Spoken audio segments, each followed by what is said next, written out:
Good evening and welcome to our Committee of the Whole meeting for Monday, June 7th, 2021. I'll now call this meeting to order. Our one item tonight is a discussion of downtown and College Hill parking, and we have 40 minutes set aside for that. And our starting us off tonight will be Director Jennifer Rodenbeck and our City Clerk Jackie Danielson. Thanks, Mayor. As Council's aware, we had performed some studies, parking studies in our downtown and College Hill areas. And we were last fall, late summer, starting to implement kind of the next phase of those studies. And there were some concerns expressed about the paid parking in the municipal lots. And so there was a special meeting in December that was called, and staff gave a presentation with different options. And at that time, the council decided to suspend the paid parking in municipal lots. And they chose to do that through April 1st. So as that date was getting closer last March, came back again really for some direction about what do we want to do at this point. And so it was the suspension, it was extended until August 1st. So really we're here tonight for two reasons. One is that August 1st date's coming again. So staff's really needing some direction about what do we want to do? Do we want that to expire? Do we want to talk about other options again?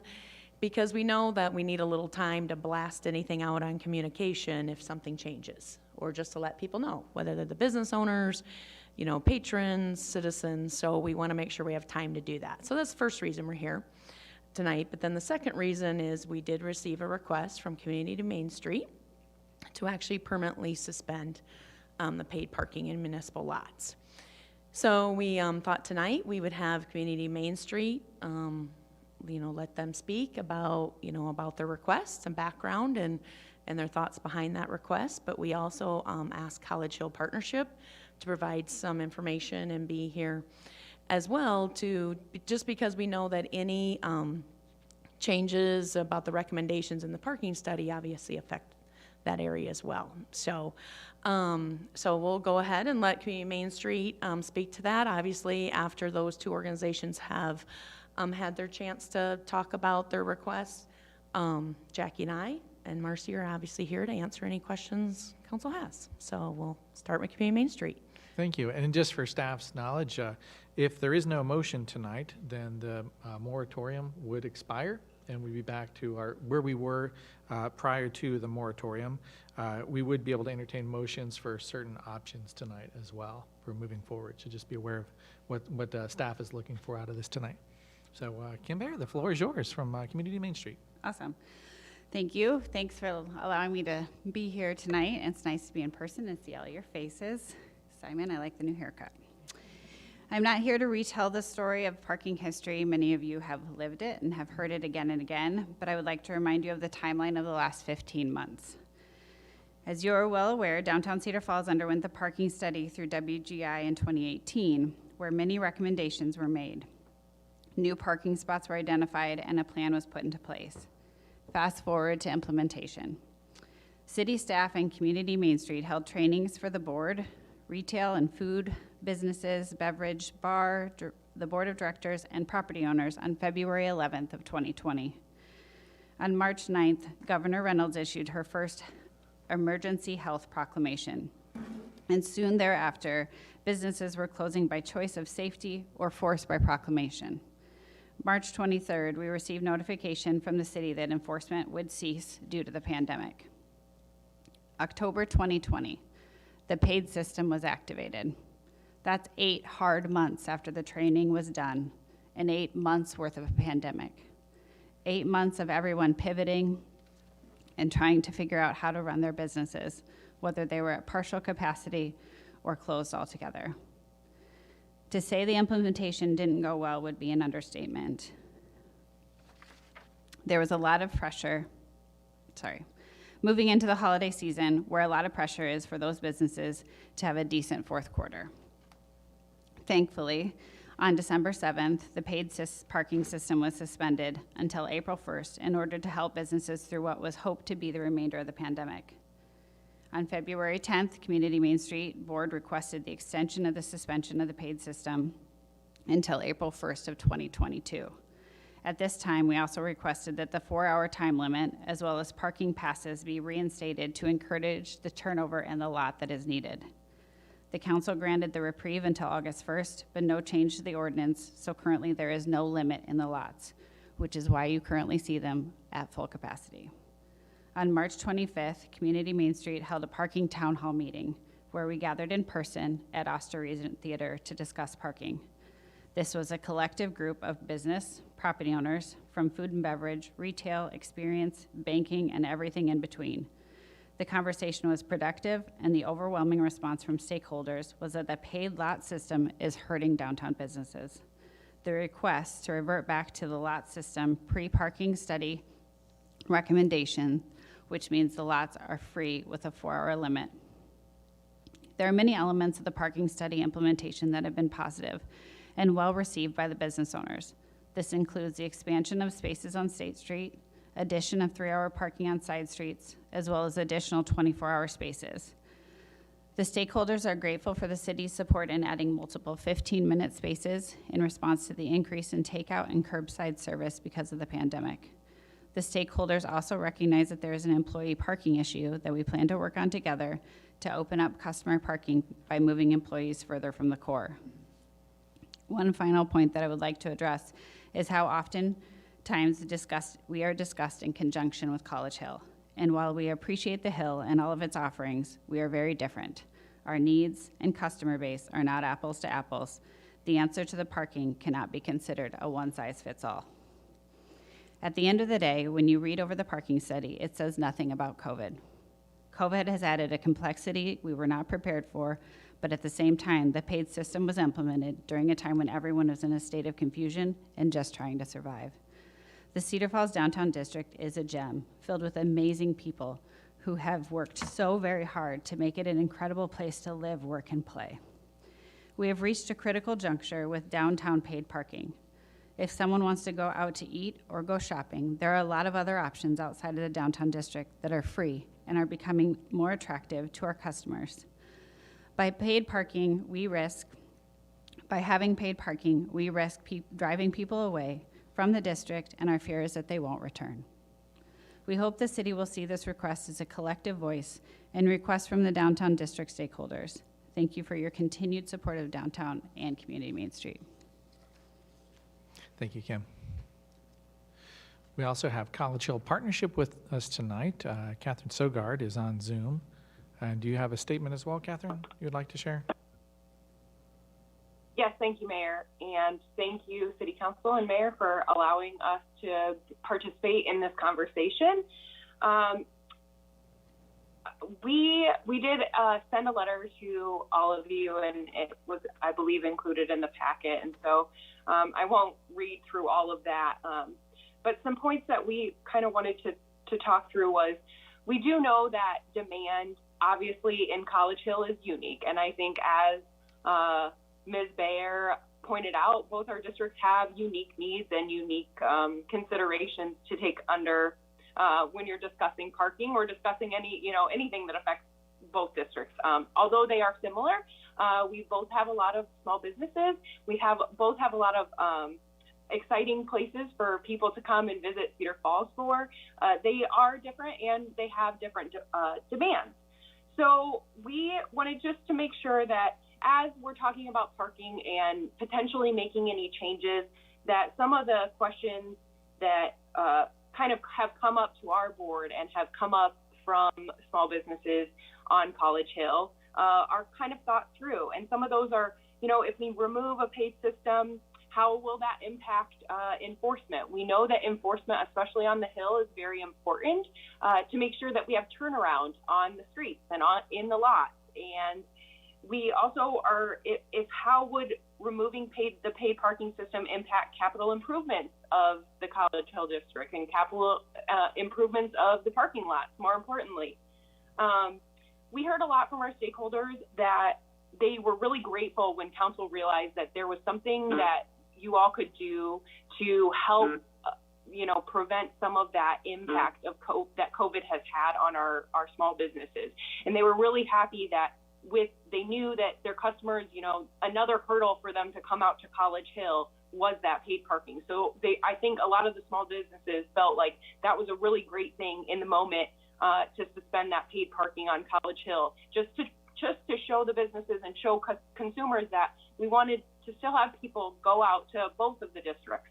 But there was, I think, we also heard that there was a little bit of confusion and concerns as we restarted and as we were retrying to learn everything. And as you can imagine, it's when a parking system is rolled out, it goes out to the entire public.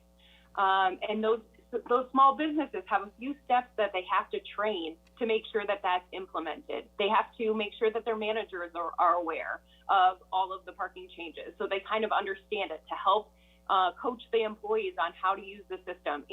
And what happens is not only does the city kind of educate the public on how to use the system, it ends up being the customer, or it ends up being the employees of those small businesses that also kind of have to teach their customers on how to use the system, because customers inevitably will come into their small business and say, I couldn't find a spot, or, they're the people kind of on the front lines per se of the parking system. So when you're making any changes, it does take some time for that learning curve. And so we do know that it's going to be important, whatever the changes may be, whether we implement the system that we were running with after the parking studies, or whether we change that system. It's going to take a little bit of time to make sure that we're coaching users of the parking lot how we're expecting them to use it. So again, I think the businesses really wanted to we've really heard a lot from the businesses on how grateful they have been with that suspension of parking lot, just making sure that there was one less hurdle that customers had to do, especially during this crazy time of COVID, that they could use and attend the small businesses. So I think that's one thing that we wanted to make sure that we conveyed to the council this evening. And I'm happy to answer any questions that you may all have later on in the conversation. Thank you very much, Ms. Sogard. I do see some interested citizens here in the audience too, and because this is an action that will have an impact tonight based on whatever recommendations come out, I typically allow public comment during those times. So would anyone wish to come forward and speak on the matter? Mayor? Yes, Councilmember Dewar. Did we get some clarification on the questions that College Hill Partnership had from staff Yes. prior to going to public forum? Okay, yeah, if we'd like to do that before, certainly. So Director Rodenbeck or Ms. Danielson, if you'd like to speak on this, because they had the questions submitted ahead of time.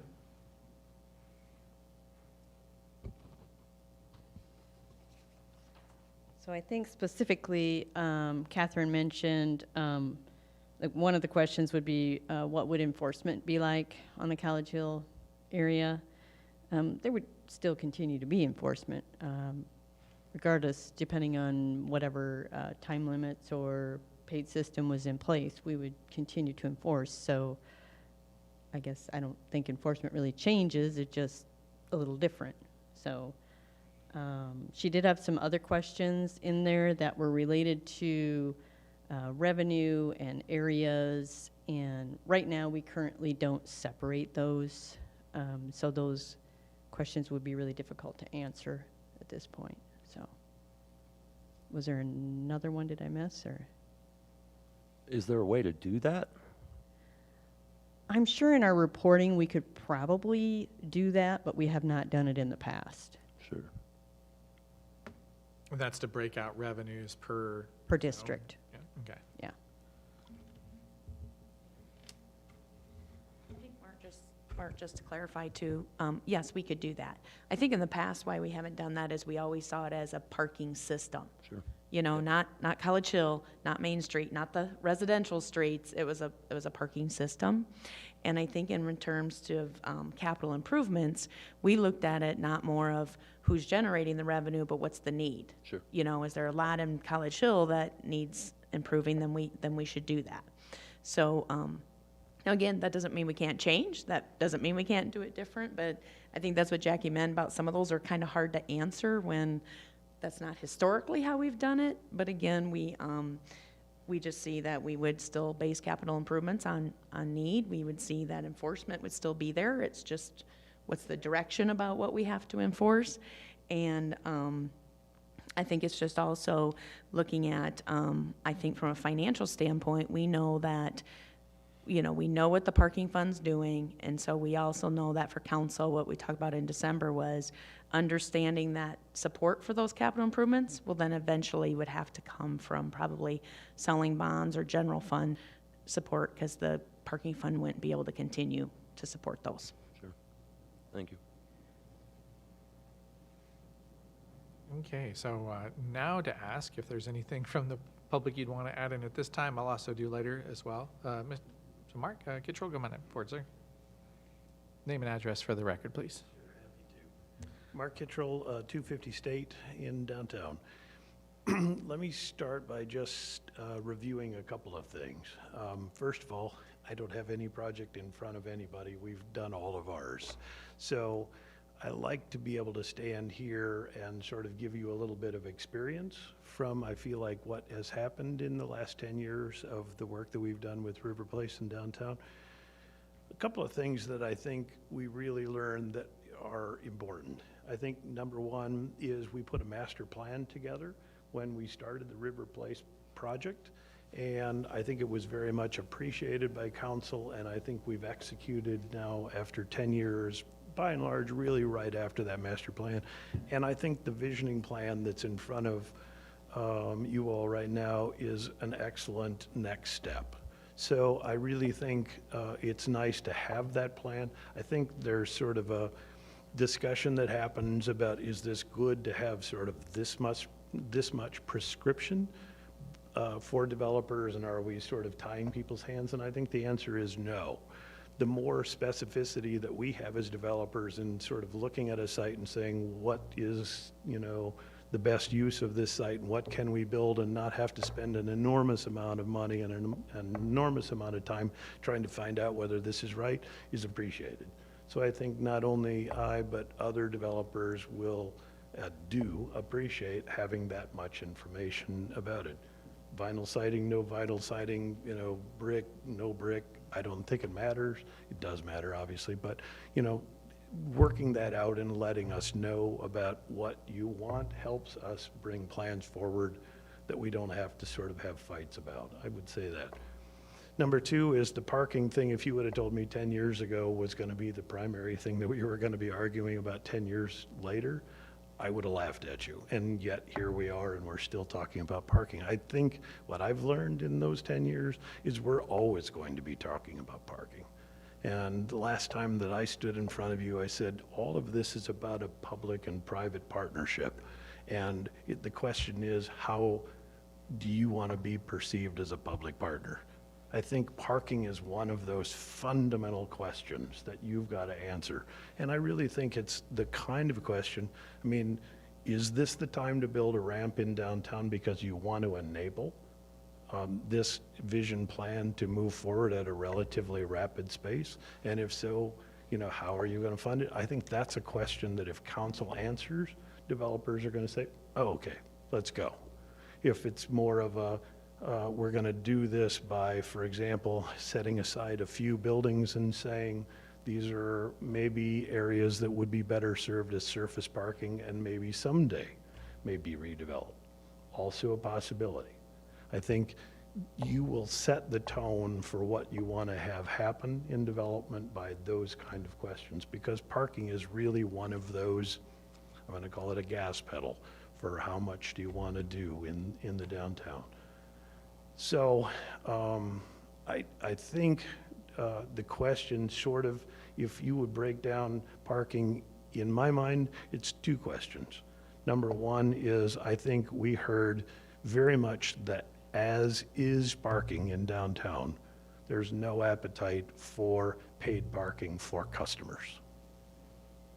We had a lot of discussion with merchants and building owners and everyone else, and they feel that the spirit of Cedar Falls in the downtown says customers are comfortable parking at College Square for free. They're comfortable at parking, in the downtown for free. We've just got to have that as a basic understanding. There was a very large consensus around that. So then it comes down into, okay, if We're working on parking today. How do we sort of structure that and where we are? If you want to have development happen, the question is, how do you bring additional parking into it? And as I said, I think there's either the option of the city saying we have a couple of good locations, which we have today, and being foresighted enough to say, let's take advantage of those locations and put in additional parking, and you will see the downtown grow. Or if there isn't that willingness, how do we sort of take a step and say, we're gonna have a surface parking sort of step? Does it make sense? That's what I've learned. Thanks, Mr. Kitchell. Anyone else wish to speak at this time? Yes, sir. Name and address for the record, please. Yep, good evening. Darren Beck, 504 North Highland Drive. Hi, Mr. Beck. And I would just like to say that this is an opportunity. I've looked through the visionary plan, and I think there's been some excellent work done with it. I think the direction that things are moving is good. I just would implore you to stop and spend enough time on a couple of the issues that are going to impact every business owner and every building owner in downtown for years to come. Because when this happens, when this planning and zoning thing happens, there's some really good stuff there. But if we don't plan for the growth, the future growth, and the existing state that we're in, we're running the risk of just kind of cutting everything off at the knees. Look, nobody knows what downtown Cedar Falls looks like 20 years from now. I don't think if you asked people 20 years ago, they would have envisioned what we have today. Many of us are grateful for the investments that people like Mark Kittrell have made and others in the downtown area. And to protect it and the integrity of the downtown district moving forward, I have to tell you, I'm imploring you to make parking, additional parking, part of this plan. It is not part of your current plan that I can tell.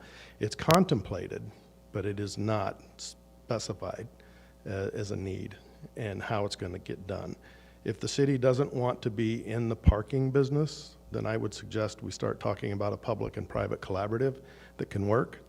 It might just be 3 layers of parking with apartments above that or something. But you know, you've got developers that are willing to look at it right now. Money is flowing very freely in the United States as of today. I can remember a time when what's happened in the last 10 years couldn't have happened 20 years ago. We all know that. We saw the first development fall apart over a number of issues. Planning and zoning has been a problem for many developers for many years. Being in the bar business in downtown Cedar Falls, I get to hear a lot of discussions about what goes on in these situations. So I'm imploring you to find a solution to the parking. I'm not bringing you a solution. I could tell you what I think, but you know, as a board member of CMS, it would be inappropriate for me to do that speaking for them. I'm not doing that. I'm doing it as a resident and somebody who's invested greatly in downtown and plan to continue to do so. But please find a way to address the parking situation, and please bifurcate the College Hill and the downtown needs. They are not the same, guys. They're just not. And intelligent conversation needs to be had, and solutions that are doable. I mean, we could solve this problem right here this summer in this process. You've got a great start, you got a great plan, and you just need to finish it. And parking is probably going to be one of the biggest issues. So please put parking as a priority in your plan as you move forward with this planning and zoning thing that you're doing and your visionary plan. Thank you. Thank you, Mr. Beck.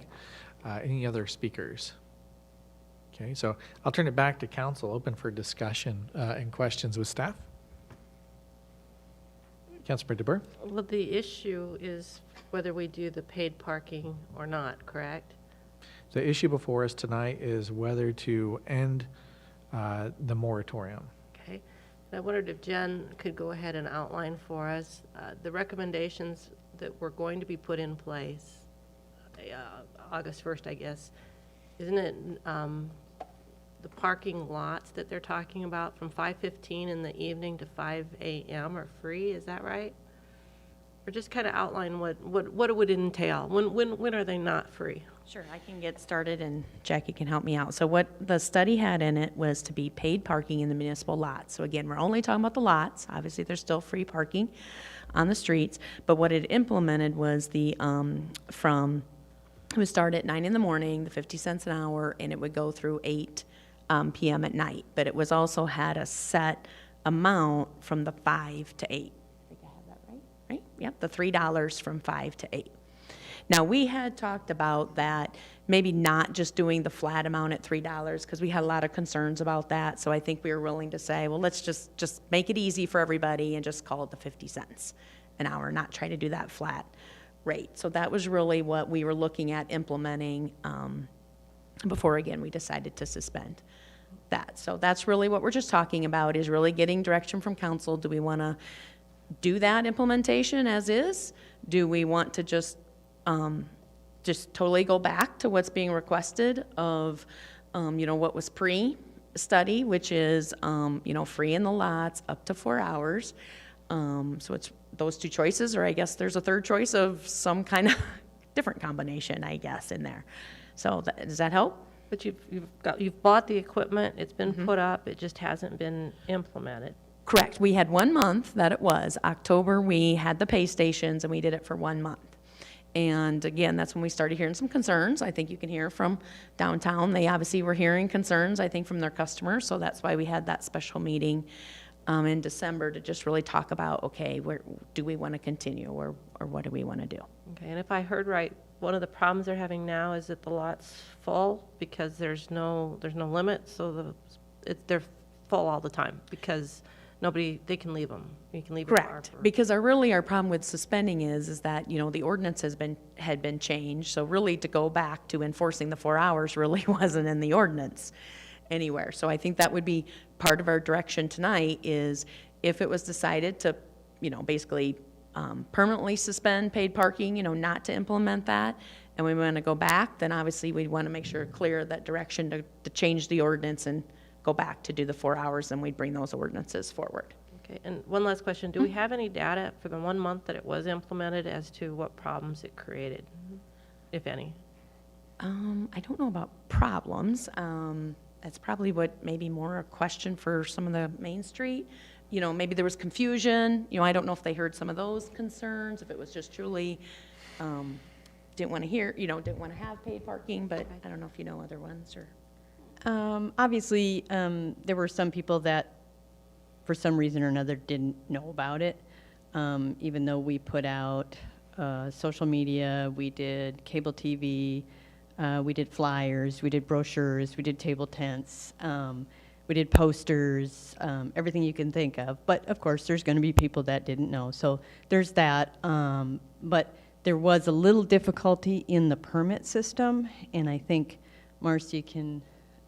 She spent a lot of hours with people trying to help them learn that system. So, Okay. but other than that, I don't know of any other issues. But the enforcement that they've been asking for, we pay for that enforcement through those parking funds.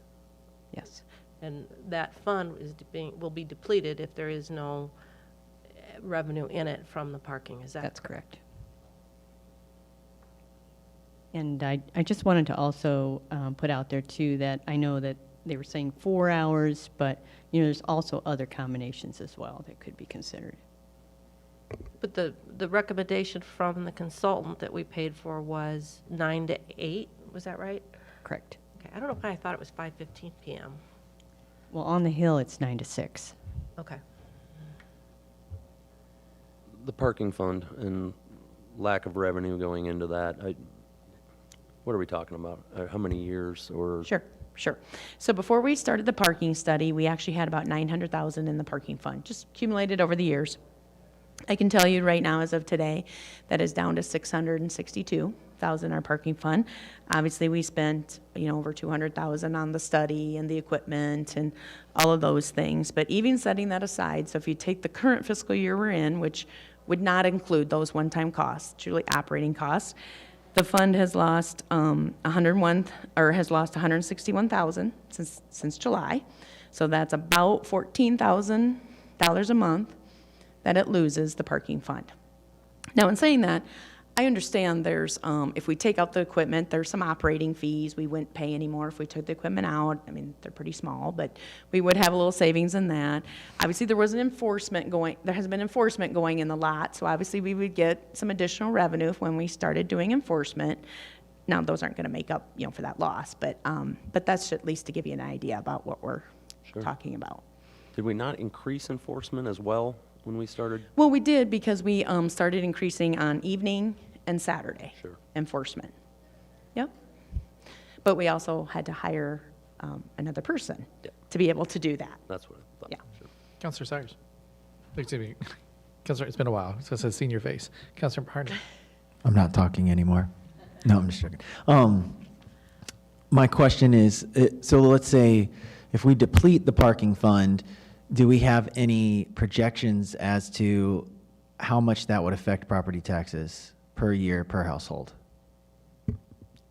I don't know that. Now, obviously, again, I think, I don't know the exact number. Obviously, we would be looking at capital costs we would do through our general obligation bonds. So Yeah. that would affect our debt service levy. Operating costs would be, I assume would be something would just be general fund supported at that point, since the parking fund would be depleted. So, but I don't know off the top of my head what it would be per household, 100,000 house. I don't know that. Other questions or comments? Mr. Mayor? Yes, Councilor Cyrus. I like that the downtown community, they've invested hard work and money, passion. A lot of those jobs are hard work, the restaurant business. If they'd like to have the 4 hours and the free parking, I think we should accommodate them in that. They're the ones that really know their business. It's downtown there. I don't know that business. I know my own business, of course, and I believe they know theirs. And if those are the things that would help them by having the 4 hours enforced and the free parking, I'd like to see that we would go along with that. Can I ask, how would you do that with the kiosk? Would they have to pay for, if they're there after 4 hours, or would they pay in advance, or how would it work if you wanted, say you wanted 8-hour day, so you wanted 4 hours free and then pay for 4? How would that work? If you took the kiosks out, you wouldn't do that. You'd Okay. be limited to the 4 hours, and then you'd have to leave. And there's They no... just ticketed at that point. Right, and then there's no long-term option. So keep in mind, we removed long-term meters to give them long-term parking options, and those are gone. So, Quick question. Councilor Harding. How did we accumulate the parking fund over the years? You said that we accumulated a $900,000 parking fund. How was that built over the years? I mean, it really was just, revenues that were collected. There were some years that maybe we hadn't done some capital improvement projects yet, so, we were just kind of saving up to allow for those. If you see in the CIP right now, there was money set aside in there for parking lots in College Hill, parking lots in downtown, doing improvements there. So if we figured out a hybrid model where we made those lots free and then possibly utilized parking at other places to help College Hill, separated them out, could we theoretically think wisely and possibly still continue to set aside money on certain years for the parking fund so that we could offset the costs? Sure, I think what you're really asking is then would we just include in our budget every year in our general fund, just transferring certain dollar amounts to the parking fund? I Yeah. think is what you're asking. Yeah, we could do that. Again, it will have the effect on property taxes Yeah. because it will be in a cost in the general fund. So, and I think again, really for staff tonight, ours is really just, getting that direction about, do we want to continue with the paid lots if there's not an appetite? I've heard, the comment about no appetite for paid parking. And then I think, so do we want to do that? Is it the same as before or a different option? And then I think really the other thing too, not to forget about is then how do we want to do College Hill? And I don't disagree, they're different. I think we heard that tonight, and I think that's absolutely right. So but we also want to get direction of, do we just continue with the implementation for them and just kind of have them go their own path, or do we want to treat them the same? So I think those are the things we will be looking for tonight too. Mayor, Yes, Councilor from Mahoney. Ms. Sogard, did I understand that correctly, that they are, to a certain degree, in favor of the parking implementation that's happened so far? Can we get some clarification there? I think where our board stands is we know that there is added demand during the fall season because of the university students coming to the area. Obviously, the university drives our traffic in the area, even though the users of the Hill come from all around, and it's not just college students that use the Hill. However, the majority of our traffic to that area is during the season. So our board kind of came up with a, if we're looking to kind of remove parking, paid parking in lots, I think maybe that would be beneficial when school isn't in session, because we know that the demand for parking on College Hill significantly decreases during that time. But the Hill goes up against a paid system already on campus. And so I think our board believes in the parking study where it basically says, they're paying for parking. If why wouldn't you park for free if you could? Why would you pay if you can get it for free? Which is essentially what the consultants and what we know the city was doing with the lots when they were unpaid. Well, at least 2 of the 3 larger lots on College Hill. So I hope that's the clarification you were looking for.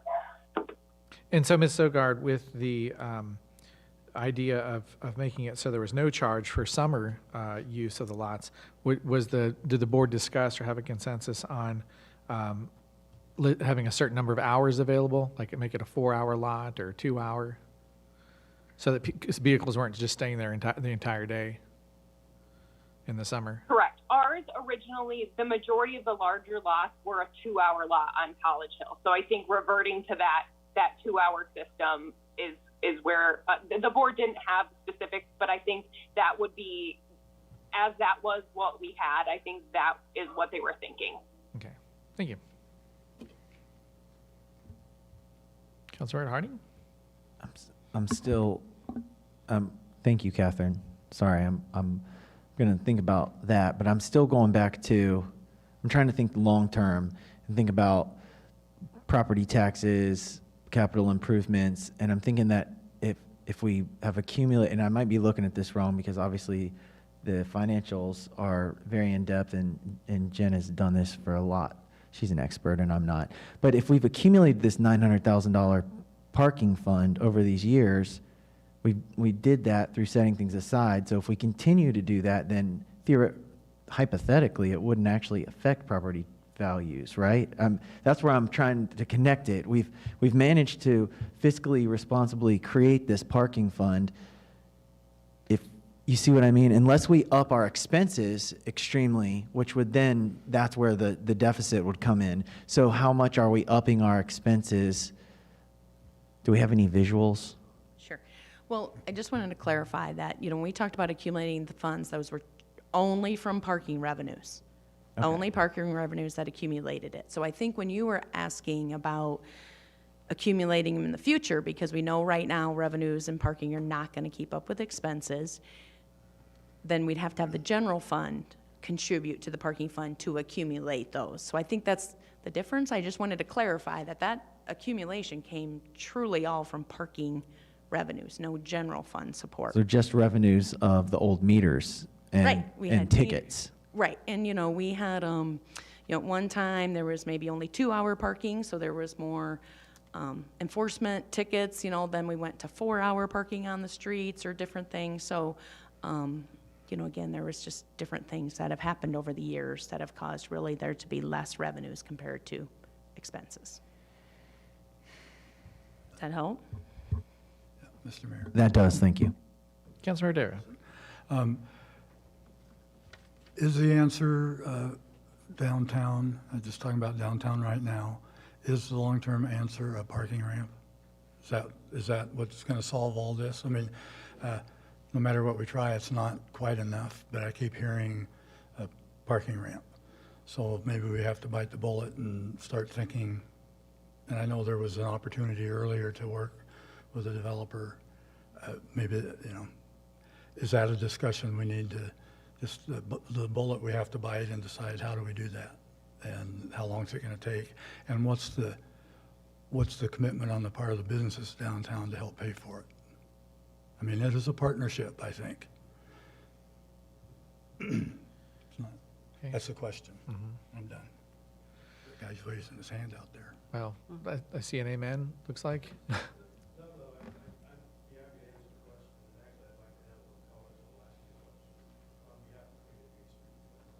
I'll allow that, certainly.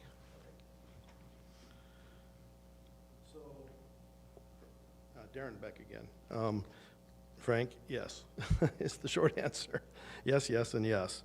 To go back to Simon's line of questioning, and it's incredibly smart to think about it in this way. If you think about the parking surpluses that have been created, they were created during years we had free parking in downtown. The fact that you can't really tell where the money's coming from, whether it's College Hill or downtown, I don't know. I can't shed any light on that. But what I can say is that, to answer your question, Susan, about what were the problems when the paid parking was implemented, 3 very simple things. People hated the fees. I mean, they hated them. It was nothing short of a revolt. People hated the process, meaning the kiosks, needing to use an app or figuring out the technology. People were joking about whether there was going to be a class at Hawkeye College on how to park downtown Cedar Falls. And people, they hated the signage. They just were so confused. And it wasn't because city staff didn't do their job. It's because people in Cedar Falls don't understand why they have to pay to park when they go downtown. And downtown, I don't know if I'm sure you've kept up on what's happening at College Square and other areas of town. We need free parking to continue to compete on an equal playing field. We just need that. There's so much commerce being done in downtown Cedar Falls that if we have to, I mean, they're giving free rent away and free parking in College Square all day long, right? I mean, if you want to open a restaurant today, I don't know how busy you'll be, but you can have free parking and you can have free rent at College Square Mall. Now, that sounds crazy, but if you would have said 20 years ago that College Square Mall would be in the position it's in today, you'd think that's crazy too. And we could lose what we have downtown Cedar Falls if we don't protect it. And free parking is a big, big component of that. Thank you. Thank you, Mr. Beck. Mr. Mayor, Yes, Councilmember Dunn. I feel like there's been discussion before, though, about if you have free parking, that folks aren't going, is the ramp going to be free? Or, because I feel like we've had discussion during this parking discussion, that if you have a ramp, then free parking on the street isn't going to make people want to use a paid ramp. Isn't that what I've recalled? Yeah, it's the conundrum with this discussion. Does a parking ramp fix the problem or not? Are people going to use it if business owners have to participate and pay for a spot for their employees? Right, and I How feel are they like, gonna I feel mean, I'm about not that? taking away from anything that anybody's saying, and I appreciate, and I want to support the business owners, but I'm seeing this as a person who, I'm going to be real honest, I've never not gone somewhere because of parking. Like, I'll park 5 blocks away and walk. So I have a hard time wrapping my mind around not going somewhere, other than I want there to be parking for folks who, cannot physically walk somewhere. And I do appreciate the 15-minute spots for pickup. And again, this is not me saying I'm not listening or not supportive of what folks are saying. It's just this, for me personally, I just can't wrap my mind around it. I don't not go somewhere because of parking. I love parking and walking our downtown district. My husband hates it. We parked by Viking Pump to go to Overman Park the other day. He hates it. That's what I feel like, and I don't feel like I'm by myself. I feel like there's a lot of folks like me that live in this community. So I'm just trying to figure out what is going to make people park in that ramp, if we had a ramp, if we have paid parking on the street. Councilmember Harding. That's a tough one, and that's an interesting question, and I've been thinking about it a lot, and I think it would involve a lot of details of making sure that we set up the partnership with the downtown businesses where we're somehow funding spots in the ramp or something. But the other answer to that is that if all the free spots are taken up, then you got to park in the ramp. I mean, and isn't that what we all want in the long run, is like all the free spots to be taken up and then people to have to park in the ramp? But I do agree that getting the employees, making sure the spots are for the customers is really something we have to solve with the businesses. So that'd be something we definitely need to work together on, coming up with creative solutions and actually implementing them. There's tough choices all around, I guess, but I want to see all the free spots taken and all the paid spots on the ramp we can build taken. It's very hard to Mr. Mayor? give conjecture. Just a moment, please. Very hard to give conjecture on what people would want to do or not want to do. But I look at it as if people are that insistent on finding a free space and they're not used to ever paying for parking downtown because they're used to having the free spaces, my concern would be that they would not want to pay in the lot, and so they would go somewhere else. They'd go to College Square. They'd leave the area rather than have to pay for a space. They might. Because they're not used to that system or that kind of approach. They might, but the one thing you can do with the ramp that you can't do with the thing is that you can put money in it as you pull in. It's easier than getting an app and stuff. But I see your point too. I mean, I don't know the answer. I don't know what I said was the way to go. It's just that's the only thing I can think of at the moment. So at this point, I would be looking to see a motion if there is one. If there is no motion, then we would have just the expiration of the moratorium, and we'd be back to where we were back at the start of implementation in February or so of last year. Mayor, Would a council like to bring forward a I motion? believe Mr. Cruz had. Oh, yes, was one. I apologize. Councilmember Cruz, yes, you have the floor, sir. I guess this discussion of the last 10, 15 minutes is why I was insistent on talking about parking, because we're not even looking at new development coming in and the requirements of new development gobbling up the free parking that's going to be there if the new development is underparked and the calculations on what new development will need. So this is validating my concern. And the merchants that are there now should be concerned as more new development comes in, how much of the parking that's there is going to be taken by the new development that's potentially underparked. That was my comment. Thank you. Okay, thank you, Councilmember Cruz. So entertaining a motion if a council wants to offer one. Mayor, I'll make the motion. And I'm a little leery about how this goes, and at the same time, a little anxious to see how it goes with, if College Hill does not, if we keep the same thing on College Hill, but change it for downtown, I'm anxious to see how that works, I guess. Understanding they are different, but they're still kind of the same. There's a learning curve for parking, no matter which way you go with it. I went up to Madison here a month ago or something, and in 3 minutes figured out how to use the parking meter. You know, I got the app and I paid $10, and there I was in Madison with parked and ready to have fun. So. Okay. And so what was the motion then? The motion is going to be Community Main Street's request to return the city lots to being free with a 4-hour limit, and the ordinance change that's required to do that. Okay. I do think we're going to be back here with this conversation in several years, because parking is something that doesn't go away. And I don't think, I mean, we just walked away from a public-private partnership for a ramp, and we keep hearing that the ramp works, but I don't know the answer to that, so. Okay. So Community Main Street's recommendation and ordinance changes to account for that, correct? Did I capture that accurately? Yep. Okay. So then there was a second for that.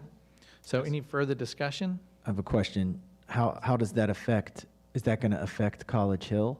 Or will the ordinances all go back? Or can we amend the motion to,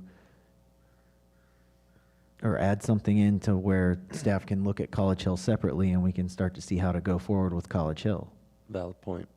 Okay, so an amendment to, So I'd make an amendment to just change the ordinance for downtown. Yep. And then to talk with College Hill about how to proceed. And treat them separately, truly separate them for a time and see how it goes. And to answer their questions regarding, you know, how does it work with capital improvements? we're enforcing things in one part of the community and not others. Okay. And Ms. Kerr, did you capture that motion? The amendment is Miller is requesting Community Main Street's request for a 4-hour parking, and they will talk to College Hill Partnership on how to proceed. Okay. Now, I see this part where it says minor change to the system before, this from College Hill, minor change to the system before removing the suspension of paid lots. The board requests that paid system only function during the time the university is in session. So right now, we're leaving it as it's paid lots up there right now, right? That's what this motion that is before us would do? Correct. For now. Okay, so school's not in session right now. Until it's been studied. Okay. If I captured that right. Well- And feel free to correct me if I'm wrong on my understanding. Well, Mayor? Okay.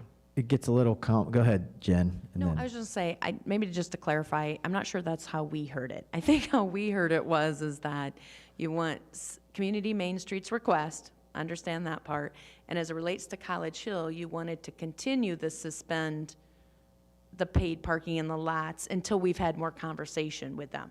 That's exactly. I wanted them to have a conversation to make sure that College Hill was on board, how to proceed with College Hill. Okay. Regarding the moratorium. on- Yes. Yeah, perfect, yeah. Yep. Even so- though it already went to August 1st? Yeah, it still will go to August 1st, and that's enough time for us to talk with them and see kind of if they want it to expire, right? Sure, we can come back and after we have conversations with them and come back. And if they want it to expire August 1st, then it'll be implemented for school, and then we can take further action later on if we need to, correct? We could, I'm just thinking about the August 1st end date. If it's just if we take out the August 1st aspect of it and just say, continue to suspend until council decides otherwise, then we have a lot more free room. Okay, well, I'll withdraw my motion then and do the amendment of only suspending or bringing back the ordinance, like Mark said, and separating College Hill or having staff talk to College Hill. I think our only complication with August 1st and College Hill will be not the talking to them, it's probably the communication out to Okay. people.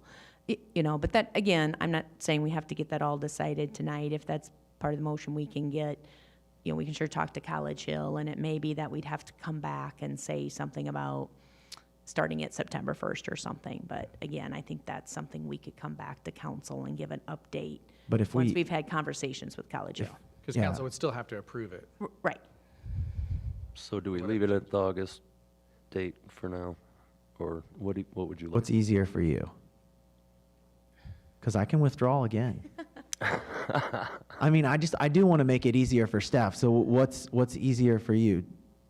Well, I think, if you, based on what College Hill was saying, I think they wanted it for sure through August 1st. I mean, I think there's no question about Yeah. that. I think it's just, and maybe for them, maybe we want to find out more, they know more demand's coming. Now, I understand, when does that demand start? Does it start really August 15th? Does it really start September 1st? Catherine probably can tell me better than. It's probably closer to September 1st, Right. but yeah. So we might have a little leeway in there anyway, but maybe you just want to say September 1st to make sure we have enough time, if nothing else for the communication as well.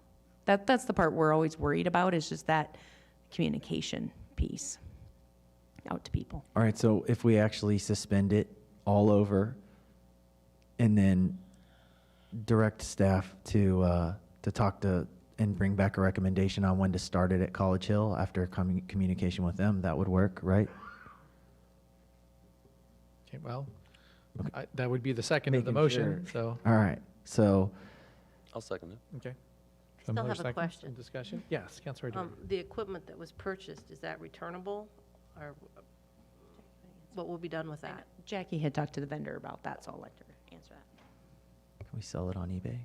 Yeah, I did have a discussion with the vendor, and he said that they really don't have a market for that. So as of right now, there's no value for them.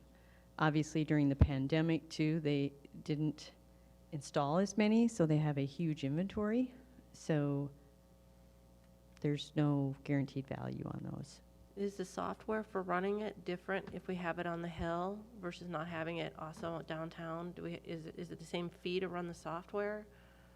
We've already paid for the programming costs, so the software, in a sense, has been paid for. So basically, what we would continue to pay are gateway fees, like credit card fees, that type of stuff. So, and we have the handheld equipments already, that software, and the handhelds that talk to them. So we already have that, so there will be no difference there.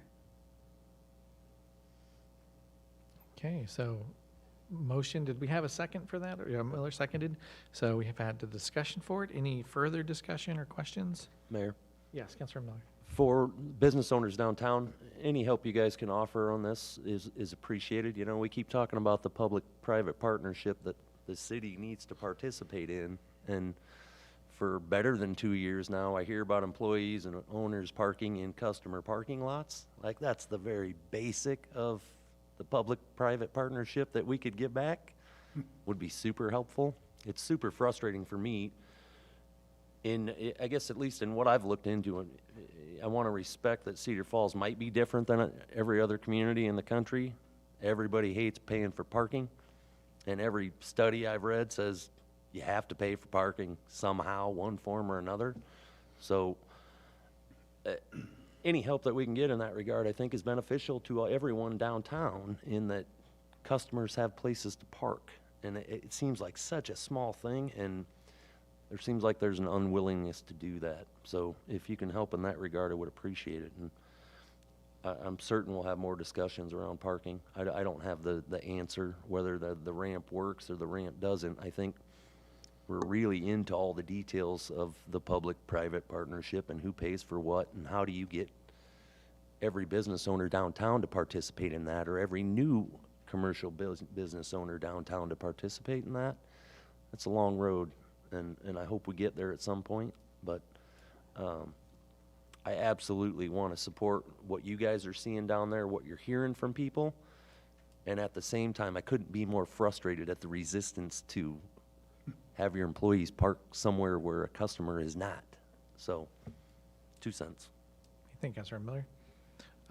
Does anyone need, oh, sorry, Stanson. I just wanted to get a little clarification. So we're talking about suspending paid parking, but I assume they still want the ability to have parking permits? As far as the request was only for parking lots. Yeah, parking permits for the parking lots. Sure, good point. And that's my next question. Is there a limit? Like right now, we have like a 20% is all we sell in permits. So basically, you're asking if they want to go back to what they had before they did the study. Before the study, they could get permits and there was no limit to them. So residents and employees could buy up all of the spaces in the lot. I think we stay at what the current limit is, 20%. And then Unless do we you- need to change something different. The request was only regarding the limit and the paid system. So I think we stay there for now. And then do you also restrict the permit to certain lots, or do you make it citywide, as it was before? Currently, the new system was to have it set for a specific lot to better control the lot for that area, or the parking in that area. This, as it is now, I understand, would just be, again, citywide as it was before. You could park anywhere in the city with that permit. Oh, these would be lot These are specific. Lot specific. Okay. Yes. What- Yep. Well, it seems like there's someone back there raising their hand, and I would be inclined to ask the mayor if he would allow them to speak, but also seems like there's a lot of moving pieces here. Should we just step back and suspend it indefinitely and direct staff to make sure we talk with these entities and come up with a plan? Mr. So, Mayor, yeah. we- so I think really what you're directing staff to do is bring back that plan in the form of an ordinance, and then you can read through that, evaluate it, and if you're not comfortable with the the outlines of that, we can change the ordinance at that time, but at least staff has, I think, enough information to bring Okay. back a draft ordinance. Of an ordinance, and that ordinance, that would be separate for College Hill and for downtown, correct? Okay, well, I'm comfortable with that then. Yeah, so the motion just would then prepare the ordinance and bring it back to Yes. council in our next meeting then. Okay, so. Okay, I'm I- comfortable. I don't know if it will be the next meeting, but we'll try to, Okay, as soon as we can. in a future meeting. Perfect. All right, so all that has been motioned and seconded. If there's any other council discussion? We're just voting on the amendment first, right? To separate Oh. College Hill, Correct. and then we'll So- vote on the entire thing. Yep, so this is the amendment to separate the College Hill part. So all in favor, say aye. Aye. Opposed? Okay, so that passes, brings back to the original motion. Any further discussion on that from council? Okay, then all in favor, say aye. Aye. Opposed?